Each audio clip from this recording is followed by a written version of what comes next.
La mer est généreuse, malgré sa force intransigeante. Et rien ici-bas n'est plus flagrant que la bonté de sa couleur, le bleu. Il faut observer les jeunes Diepois venir arpenter le commencement du lieu de leur naissance. Ils sont par nature en colère, mais ils prennent le temps de marcher, d'asseoir leurs fesses, de s'en remettre à la hauteur, à la largeur et à la profondeur de leur plage.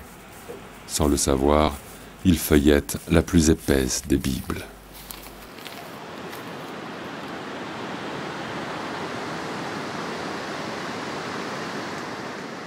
J'étais en retard sur ma promesse, car j'avais attendu que cesse la pluie. J'avais attendu la bonne hauteur de marée, la bonne couleur de soleil.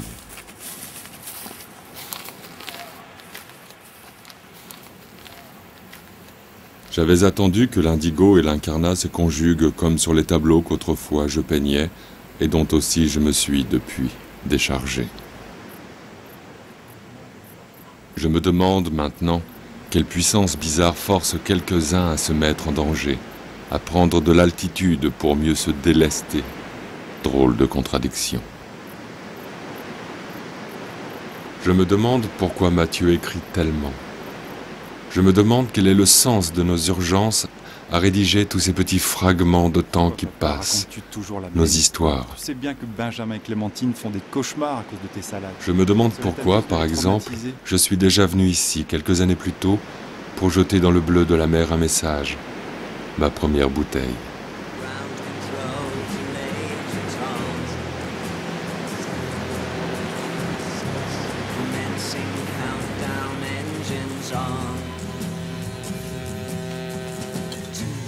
Check ignition and may God's love be with you.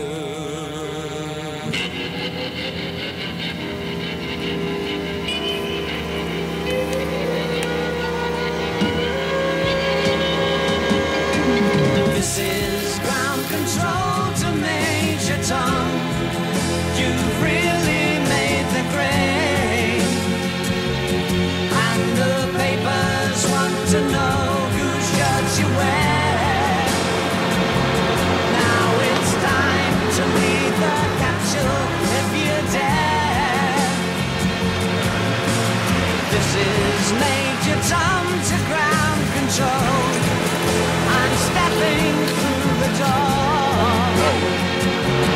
and I'm floating in a most peculiar way, and the stars look very different today. For J'aime cette sensation du 7e jour, quand le travail est terminé, quand enfin nous redevenons inutiles.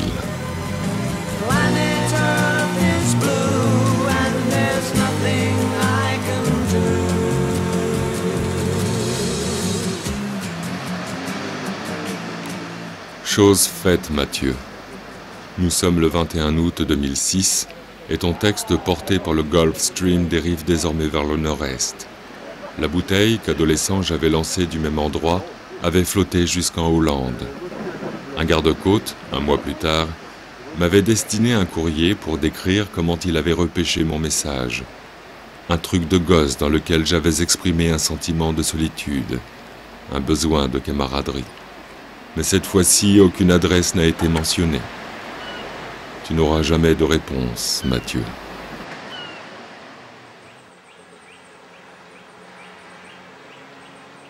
Que restera-t-il de nos journaux intimes, tous ces post-it collés sur la porte d'un frigidaire? L'écriture nous brûle les doigts, puis elle rejoint la fanfare des autres histoires. Nous vivons des vies potentiellement brèves, et certains d'entre nous passent leur temps à vouloir urgemment laisser la preuve de leur passage, à travers la parole, à travers cette éternité que nous promettrait la rédaction d'une simple phrase. Nous nous inventerions des légendes, des inventaires, avant que le temps n'efface nos traces.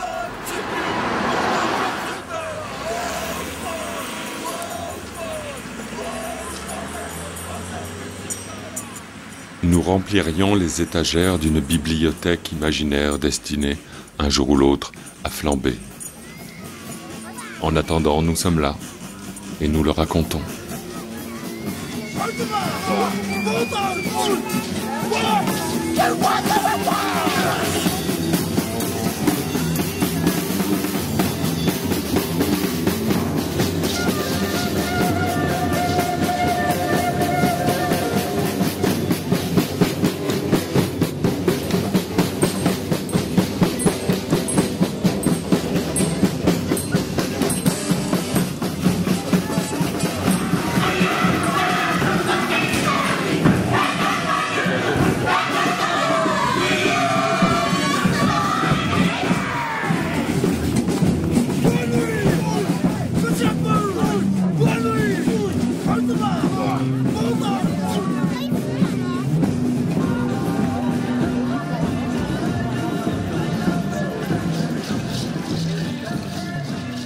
Certains d'entre nous devancent l'appel du gouffre. Pour Mathieu, se séparer de quelques pages tient de l'amusement. J'ai exécuté, pour ma part, un rite d'ordre chamanique, question de personnalité, de perception des événements. Le vent, lui, se chargera de disséminer la cendre de nos cahiers.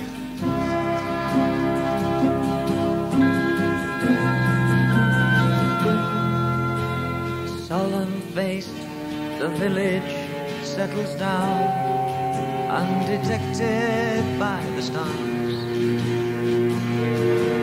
And the hangman plays the mandolin before he goes to sleep. And the last thing on his mind is the wild-eyed boy imprisoned 'neath the covered wooden shop.